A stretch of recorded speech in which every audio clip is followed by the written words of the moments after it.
This video is going to show you a solo Grandmaster Nightfall getting platinum rank on a Titan while using a sword. The setup that we're using is a Stasis Behemoth with high energy fire elemental shards build. Aspects are, as you saw at the start of the video, Howl of Storm, Techtonic Harvest. Aspects are Whisper of Chains, Whisper of Fissures, Whisper of Torment, and Whisper of Shards. So it's all based around crystals and the size and damage that they do, and also based around getting high energy fire by your own crystals. So as we start this, we're going to use a crystal straight away, Glacier Grenade, as Whisper of Chains will kick in. So if one of these blights does hit us, these little tracking orbs, they won't one-shot us. They'll actually do reduced damage to us because of Whisper of Chains, because we're standing close to a crystal. Our objective right here is to take out these two phalanxes as quickly as possible. Weapons wise, I'm using a Overload Kinetic Bow with Explosive Head, the exotic fusion rifle Telesto, just because it's exceptional on unstoppables and just output damage with particle deconstruction. And then we're using a sword, SOLA'S, which is a trials weapon. Which, if you have SOLA'S on Same 14's inventory list, depending on how many times you've reset him, just depends. For me, I haven't reset many times, so it's on there. This week is selling a god roll, which is Relentless Strikes Frenzy, which you see the roll that I've got here. Bauble's also nice, Relentless Strikes Bauble if you got it. So with this person startable, I'm going to bait him round at the starting section. Generally I don't play like this, but with this setup it's probably better to do that. You can really bait out the unstoppables with barricades and the glacier grenades. They'll try and shield blast you, but obviously they'll burst either the crystal or they won't hit you. We use the sword to take out the remaining scions, and then we'll also use the sword for the blight. When Frenzy's procced, which it isn't yet on the sword, it hasn't had time to kick in, but it'll actually one-shot a blight with a heavy attack just about. Without it won't, of course, but it does a lot of damage to the blights. Then we'll get the next cycle, of course, snipers, hobgoblins. 3 hobgoblins and then a overload. Now we're waiting on this hobgoblin to our right side. Once he pushes, we're then going to do our charge of light by doing a glacier and then use our barricade, because the barricade smashes the glacier, which thus gives you the shard from Techtonic Harvest. Elemental shards converts that into a elemental well, then elemental charge converts that into high energy fire. Thus having high energy fire up anytime you want it, behind cover, yes or not. That's really powerful. That's what makes this class really good. The super's really good as well. As we know, it's got buffed. We're using the exotic chestplate Heart of Inmost Light, which got buffed also in terms of, it was already really good, but now it works as intended. So when when you use your grenade, you'll get that ×1, and then you combine it with another ability, you get ×2, and so on and so forth. I won't go into the exact mechanics of Heart of Inmost Light in this video, because I'm talking more about position and things like that. So we have these 2 unstoppables that push. We'll get them both stunned. Telesto obviously has that ability to do that. We're not charge of light, notice, so I'm going to do that to make sure we get the 20% weapon damage bonus, which will stack with particle deconstruction. We use a bit of sword here. The sword's really good, just if it hits the phalanx's shield, then it's going to give you immune numbers. But it is really good once I start using it close quarters. We'll let our sword recharge as well before we go there. Get another stun. And then we can take out the final unstoppable. I know there's a bunch of ammo back here, that's why I was spamming Telesto. I would go as far to say it's probably Telesto and Jatun, those 2 fusion rifles, are probably going to be your best bet for this GM. Better than anything you can think of, like for the solo wise. Better than Anarchy, better than Sleeper Simulant. The reason why is because you get maximum stacks of particle deconstruction going. Now I could have went a Solar heavy like Corsair's Wrath, which would have worked out really well because Corsair's Wrath's really good as well with high impact reserves. And those two weapons together, Telesto and Corsair's Wrath, or any heavy linear, would do really well. But obviously you do need some Solar because there's a bunch of Solar Knights. That's just one shot in the Blight with the sword.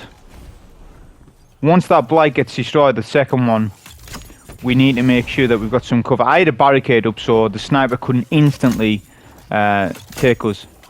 We use this tree as cover, just strafe in and out. We'll charge with light again.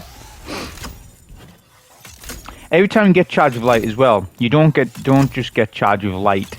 You'll get charge of light times 2, because there'll be more than one shard to pick up. I think there's 3 shards per glacier. I'm not 100% on that, but that's just me thinking about it right now. I'm pretty sure there's 3 shards, but there's a cooldown between each shard that you pick up. I've also got Font of Wisdom on, so we get that increased ability regen for 30 seconds. And you can activate that again by your glacier. So we use a super here. Now I know that Stasis obviously isn't going to do that well against Solar, but because of Heart of Inmost Light, I'm empowered, right? So the super's going to do a bit more damage than what it usually would. Sympaceps would have been better. The reason why I'm not using Sympaceps is because my Sympaceps isn't Avarice armor. Of course you can't do that. Whereas I've got Avarice gauntlets on, so I can run basically the Unstoppable in the final slot, and then a bow reloader and overload bow. So I just opted to go heart. What's the next best thing to probably go? I could have went multiple things, but Heart of Inmost Light's pretty decent because you can essentially just spam glaciers. Not only that, because of Howl of the Storm, that's basically another grenade in its own sense. You spawn a glacier when you slide and use your melee ability, so it's essentially just like another glacier wall. So you essentially got 2 grenades, because when you're behind cover, if you haven't got your grenade, that's fine. Do your slide and your melee, that will spawn a glacier. Punch the glacier to get charge of light again. So it's just a never-ending circle with it. That's what makes it so good. The 2 Unstoppables haven't pushed yet, so we'll bait those in by standing near the bus. Make sure we charge of light first. Get our first stun here. As long as both Unstoppables don't push, then it's not too bad. If both of them do, then try and get a stun on both.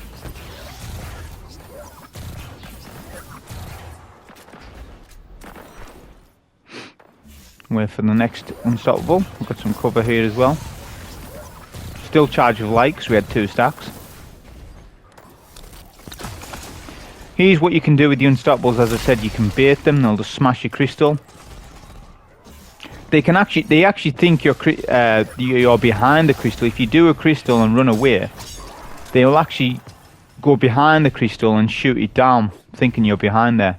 So it actually confuses them. I've seen that happen. It doesn't happen on this run because I haven't done such a thing where I run away, but that's an actual thing that can happen.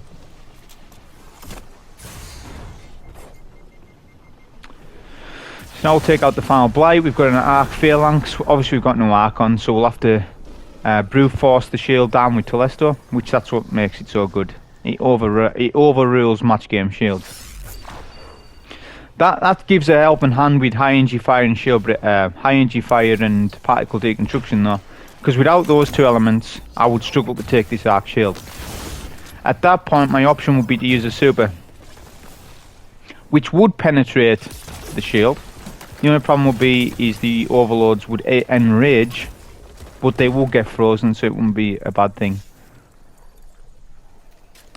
So this is a good spot to stand because with a bit of patience, eventually the arc phalanx will push to this side. It's just dependent on how many Scions are alive. If Scions are pushing, the arc phalanx won't. Right, this is true for a lot of mages in this, in the game itself. They'll let the mobs push you first, of adds. Then when the mobs of adds are killed, that's when the mage generally pushes. which they are now.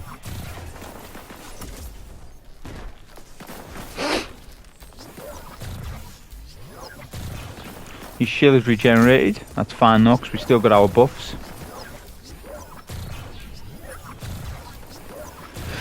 Don't let the Blight hit you as well, that's one thing. Because the Blight can seriously get you weak. If you haven't got the right resistances on, it can actually one-shot you. Now we'll deal with the two overloads. So I advise that you concentrate on one of them. If you're going to take the cover on the right side, then deal with the one that you can see on the furthest left side. Obviously, because then that's less chance of both snipers hitting you. What you can also do, if you're already charged with light, you can take advantage of Whisperer Chains. And if you are sort of worrying that you're going to get sniped, then if you put a Glacier next to you, you definitely won't get one shot. Because sometimes in this gym you get one shot even though you've got the right resistances on. I don't know why, maybe it's something to do with a secret modifier in. If you jump while they snipe you, grounding might be on as a secret thing. Because I've had that a lot this week where I'm running the exact right resistances, still getting one shot at times. It's like, I don't know why. Could be if you're jumping or something. But in this game, resilience does stack. A lot of buffs and debuffs don't. But resilience can cumulative stack. Like Concussive Dampener can stack with Protective Light can stack with Strike and Light, and so on and so forth. And then Whisper Chains can stack with all the rest. With this build, with Heart of Inmost Light, you're getting your grenade up all the time. And we've got Shards, Whisper of Shards, Whisper of Torment to give us a lot of grenade energy, and you pair that with a high discipline build, you've got your Glacier up 90% uptime. You pair that with Protective Light, obviously I haven't got Protective Light on, but if you did, then that's a tank build at that point. I was confident enough not to use it, right? With this room here, we're going to melt down this first Solar Captain with the sword, then use the super. This will then melt all the Taken Thrall and the Solar Captain. If the Solar Captain stays alive, then we do have a sword to finish off.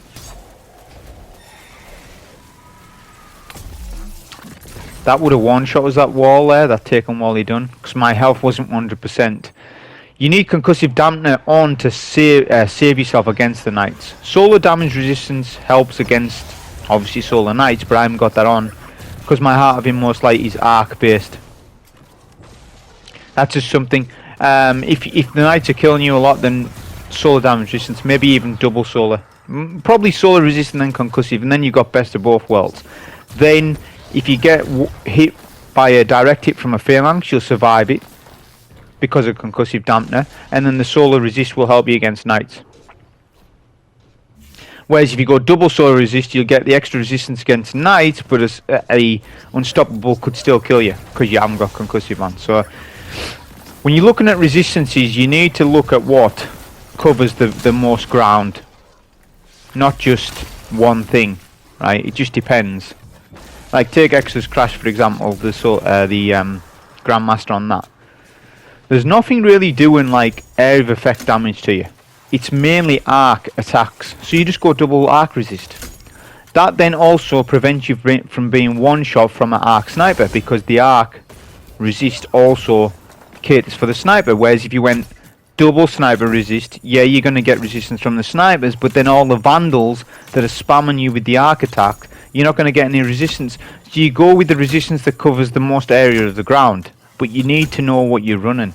In GMs it is important. Really, resilience stats kind of important in GMs. It isn't obviously in anything else. Not even raids. Only in GMs, or maybe contest raids, day one raids. It's important. Generally, it depends. Right, you need to sort of know. Like you need to maybe ask somebody who's doing these.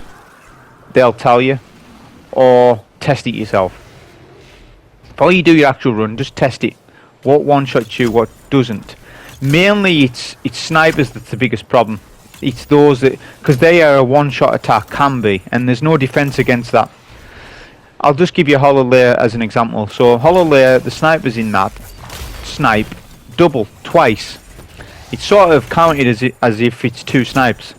So you need like tier 6 resilience with void resist in there, at least, to survive it. So, whereas other GMs like this one, tier 4 is good enough resilience. Tier 3 is a bit iffy. Tier 5, tier 4 is good enough. And that's what you need to be looking at when you're looking at your armor, right? So, yeah, you want high recovery, high discipline, or strength. And then you want to be looking at, right, have I got a little bit of resilience? If each piece has like 10 resilience on, that's tier 5. And that's not a lot to ask. So that's what I also look at on my arm. It's like, okay, it's got my 2 primary stats that I'm after. But has it got a little bit of resilience in there? Just 10. It's just enough.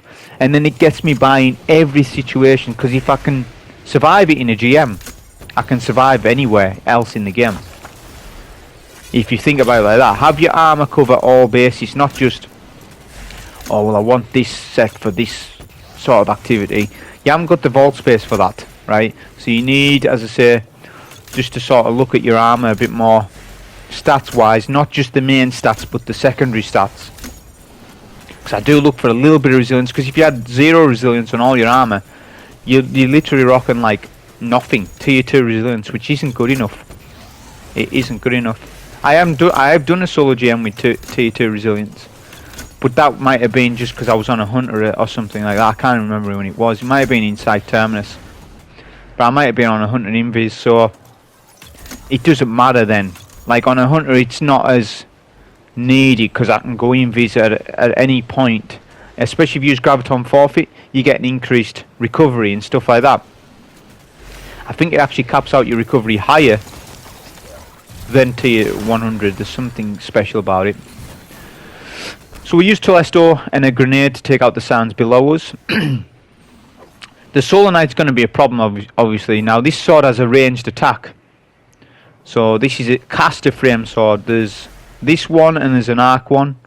And I don't think there's any other frames, any other swords other than these 2 that I'm aware of. But we're going to use a solar attack from range when this knight actually pushes us good enough. And the sword does have some track, and it doesn't track entirely, i.e. if your cursor is so far away from the target it'll just completely miss. But if you there's some aim assist with it. That's the best way to describe it. We're charged with light also, so that's going to help us to take down this knight a little bit easier. Telesto seems to have a bit of range drop off here. It's not allowing me to do enough damage, so we use the bow. Plus there's a couple of unstoppables coming up, and there's a couple of moments where we need a lot of Telesto, so we're best off just saving that and use it when we need it. Because of how the unstoppables positioned, we will do some damage, but the overload is going to get enraged because of this, because you haven't overloaded the champ. Now there's 2 ways of taking it. You can do it from here. The problem what you just saw there is, if you do some damage to the unstoppable, the overload appears. Right? Okay, so then you start dealing with the overload. The overload then strafes left behind cover and you can't deal with it. So what you want to do is stun the overload, not the unstoppable, but the overload. When you get a chance on that, then jump over their heads. It's so easy. And then you're fighting from here. Then this whole 2 unstoppables that are difficult aren't, because of our angle. We'll get another charge of light. I make sure that I do that for pretty much all the champs. This overload isn't pushing, so I have a plan B. We need plenty of sword ammo coming up and plenty of Telesto, so I'm not going to spam too much ammo. Just really what I need, because there's some solar captains coming up, and obviously our sword's going to have to deal with that. This sword's really good. If you've got the Adept version, then great, you can run Adept big ones. If you haven't, you haven't. Honestly, it's not going to matter as much. Like the chances of somebody getting a huge boost because they've got Adept big ones on compared to you, the chances of that is really low.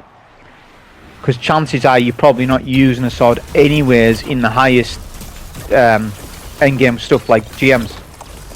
The chances are you're not going to use a sword much, and if you are using a sword in master content or at power content, your sword's going to do enough damage to that target anyways.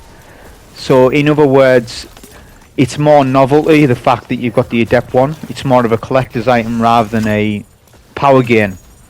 Because it's not even a damage bonus. The Adept big ones, all it does is it merges boss spec and major spec together. Now that's fine on like a scout rifle, because like, take Proven Grounds, you can do additional damage to all the vehicles and the boss. So okay, there's some utility there, but then it's like on a sword. So you're gonna go and sword a tank. No, you're not. You're likely not gonna. I'm not saying you can't, but 90% of people aren't gonna go that route. Right, they're gonna use something long range. So that's what I'm saying. Not all Adept weapons matter to that degree. Just depends. If you can get the Adept version of it, then that's fine, do so. But it's not the end of the world if you don't have it. So now we're just dealing with these solo captains. The goblins will shield the captains. There's about 3 or 4 goblins. 2 solo captains initially with an overload. This bit can be challenging because there's a take-on wall that's awkwardly placed behind us. The Solar Knights do their solar attack and their Void Blast, which can destroy you pretty quick. When you peek that Knight, you can only peek for 3 seconds. You gotta retreat because you just can't tank the damage. So this is a case of the Knight will aggro your last known position. The Knight doesn't know where you are after that. Now that might be common sense, but that means you can flank him from a new angle. So I have 2 angles. I have the near side wall and then the entrance, the entrance that's just behind me. So you just oscillate between the 2, do the damage while you can, and slowly take the Knight down, rather than trying to melt the Knight down. Because if you go all in for damage, likely the soul is going to kill you. Now I don't even have solar resist on, so I have to be a bit more careful than usual. So we'll get our charge of light. That's going to help us. Now generally what I like to do is overload the champion and then take out the Knight. It didn't work out that way because the Solar Knight was just in one position. I noticed this. So what I wanted to maybe do instead is just deal with the overload. Because the Knight is actually just fixated on left. So we'll just take the overload from right. Make our life easier. Because if you try and take down the Knight, if you're using like Telesto or this sword or any weapon that does area of effect damage, you're going to enrage the overload. Thus the combination of the enrage of the overload and the solar will kill you. Like it can kill you in less than a second. So you've got to be careful. But what I found it easier on this particular loadout was just to take out the overload first.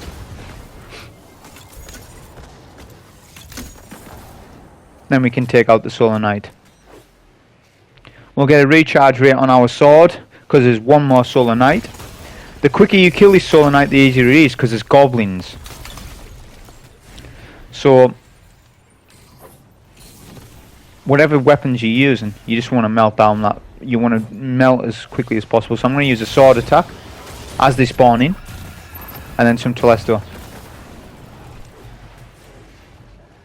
We haven't got a lot of sword ammo, but that's fine because we've got sword scavenger on, enhanced sword scav. We're going to get a lot of ammo per brick anyways, which if you didn't know, sword scavengers stack. Now I don't know if that's the standard sword scavenger or the seasonal one. My feeling is probably it's enhanced sword scav that's stacking, because they forgot to patch that out. I reckon standard sword scavenger probably doesn't stack, but someone out there is going to tell me different. I don't know, I haven't tested it. But scavengers aren't meant to stack. Right, they fixed all this, so I'm just wondering, maybe it's just enhanced sword scavenger that's stacking, and next season it's probably not going to be around. But if you run 3 enhanced sword scavengers, which you can now with the Grasp of Avarice legs, you get a lot of ammo per brick. So it's just to let you know it does stack. It's kind of dumb that it does, but it does. Not that you need 3, you really don't need that much. Seriously, you don't need 3 sword scavengers. Definitely not. 1 and 2, that's good. 3, at that point, you know, you're good. Unless you're doing something very specific where you are required to use a sword 100% of the time, you're trying to speedrun something. Probably on master or lower difficulty stuff. Maybe, yeah, it's more useful, but on GMs, you're not spamming your sword to that extent. It's all about it's all about balance with your weapons. Use a bit of this, use a bit of that. Swap your weapons frequently. So we'll get our ammo. We'll wait for these boop walls. This boop wall in particular can double boop. Actually treble if you saw that. So you could go past on the first boop and they kill you. So you got to be really careful about that. And they will one-shot. Because it slams you into a wall, and you know physics in this game is unreliable as it is. So just don't take the chance on it. We use a super here because we don't need a super for anything else, right? So we used it to take out the Scions and the Thrall. This Overlord is not pushing, and he's also enraged somehow. I don't know how he got enraged, but he is. So what I'm going to do is take out the Goblin. And then we may need to use a different angle on the champ, which I have a plan B for that. You always have to have a plan B for each champ, because these Overlords, especially the Taker ones, I feel, they seem to just hide at times. Whereas if it's like a Chieftain, Scorn, they ain't hiding, they're pushing you. They're pushing you constantly, but these are more passive. So we'll come round to these stairs. I could have used plenty of sword ammo, to be honest. A bit more than what I did.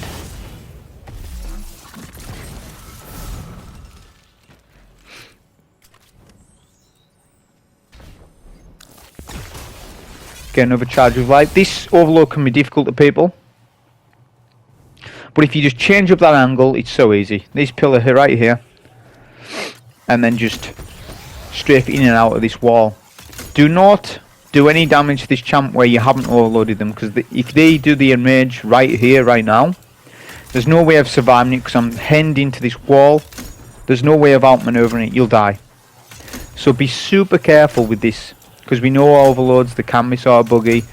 Make sure you're getting your overload shot. Wait for that audio cue for the boat to tell you it's ready, that the overload shot's ready. Because if you release that shot too soon, overload won't count. Then you have a chance of messing up the overload, so don't do it. We're saving all ammo at this point now, because we want plenty of ammo for the boss. Still charge of light just ensures that we take out the champions a little bit quicker.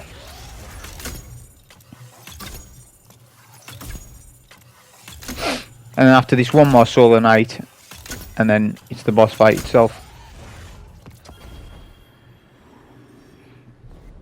Wait for the Solar Knight to push you first. You needn't go down there, because the Solar Knight will push outside the Blight anyways. We'll use our ranged attack.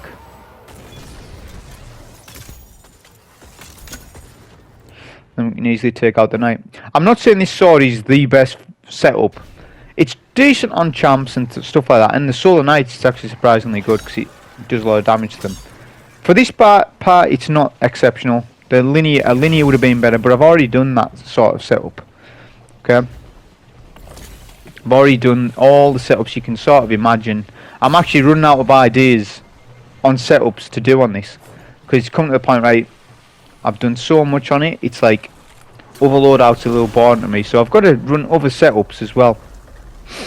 I do tend to get bored easily with weapons, which is why you see me swap my weapons quite often in runs. Not only that, the way I think of it is, well, someone's more likely to watch this because they want to see how it goes. You know, if I just ran the standard Witherhoard setup, you know, or the meta that is right now. I mean, Telesto is kind of meta right now, so, you know, you got to bear with me on that, but I've got to use at least something decent. But that's how I think of it. There's more people that are likely to watch it, not because of me, but just to see how it turns out. What does that weapon perform like? That's the whole idea of it. So we've missed our jump, so what you can do is bait the boss. So I baited the boss over the other side of the map. And then we come over here.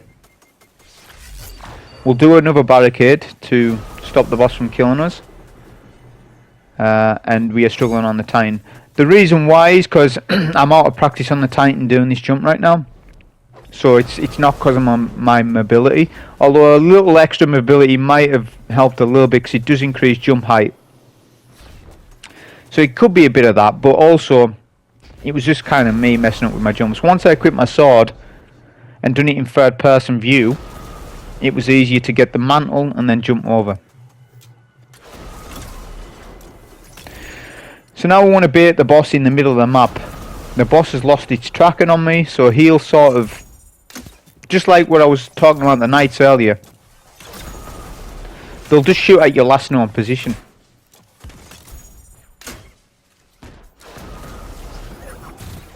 Once we get a good angle on the boss, we'll use a bit of Telesto, which even though it's a good, it's good 30-40 meters, Telesto's still doing like nearly a third damage to the boss. So that just shows you. Plus I've got 20% weapon damage bonus and the particle deconstruction, so it's, you know, it's buffs as well. If we lose out, this is the beauty. This is, now I remember why I wanted to do Behemoth. The reason why we're on it as well is because if we lose our charge of light, we can get charge of light back up here by just doing a glacier wall, smashing the glacier wall, and we get charge of light again. So even if we're down just to our bow for damage, we're still at least getting charge of light. So it's the most versatile charge of light setup I see, because the hunter can't do the same sort of thing. The warlock, I mean, I guess it can, but it's just not as effective. I don't think it's as effective, especially with the Techtonic Harvest on the Behemoth.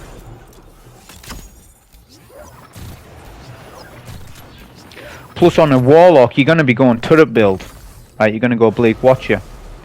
On a hunter, you're going to go obviously. Well, that kind of depends. You can go Shatter Dive, I guess, or you can go for the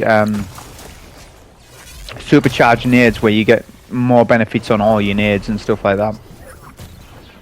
There's a lot of different builds on Revenant, to be honest. There isn't no go-to. It just depends. That's how they build Stasis. Like, we need to come out of this way of thinking, or what is the go-to? Well, there isn't. There's different playstyles for different jobs, and I like Stasis for that. There's some stuff I don't like about Stasis, the way it was implemented, and it took so long just to get some Stasis weapons in the game, and there's no Stasis match game shields in Nightfall. Like, what's that about? So there's some things that annoy me about Stasis, but I will say the Whispers and the Aspects, they've done a good job. It just took them like over 12 months to get everything in the game. I don't know why they just didn't give us, like, I don't like to see an evolution of a class take a year. I want to have it there and then. Because just think of how good it is. You won't know where to go. Like, if they've done that with Void 3.0, I don't know what's coming, because I don't want to read everything about it. Because you want to have some surprises. It's like people go on the internet and they spoil themselves. They make themselves sick, because when the game comes out, it's like, oh, well, I already knew this. Well, yeah, because you spoiled it for yourself. You read every twat possible. You read every piece of information. You went on Reddit and read everything. Like, gamers nowadays, they don't surprise themselves. They don't, like, you know, just sort of give themselves some restraint and say, right, I'm not reading anything about the game. I'm going to wait for launch and then play it. They won't do that. They won't do that. They can't hold their own water. They've got to go and watch. I must go and see. It's like, no, just be patient. Play the game when it comes out. Which when it comes out, play it. You're not going to get a head start on somebody now just because you know some extra information. Because, listen, the raid's going to take a week and a half to come out anyways. So that's a week and a half for you to learn all the stuff that you need to learn. That's a lot of time. I mean, it's not that much time, but it is a lot of time. Because you'll be able to figure out the stuff pretty fast on what you want to use and what you don't. You know, that's just what sort of annoys me about people, is they just sort of, they want to know right now and then what is going on. Like, we don't know yet. Just stop theorizing builds. We don't even know what's going on. So we're down to basically our bow. You saw the sword. I can't always use the sword. It sometimes hits the barricade in front of me. Not my barricade, but this girder or whatever it is. So the sword's unreliable. So that was unfortunate, but I do kind of like the concept of, as I said, I can get my charge of light up here, and I just love that, the fact that I can do that, because it would be very difficult without like shield break charge or something for us to do that. So we'll just do our last bit of cheap damage. I do end up getting an Adept Hothead, which wasn't a good roll. There are a couple of different rolls that you want for it. I'm wanting 1 or 2, but that was the solo Grandmaster on it on Behemoth. Hope you enjoy. Thank you.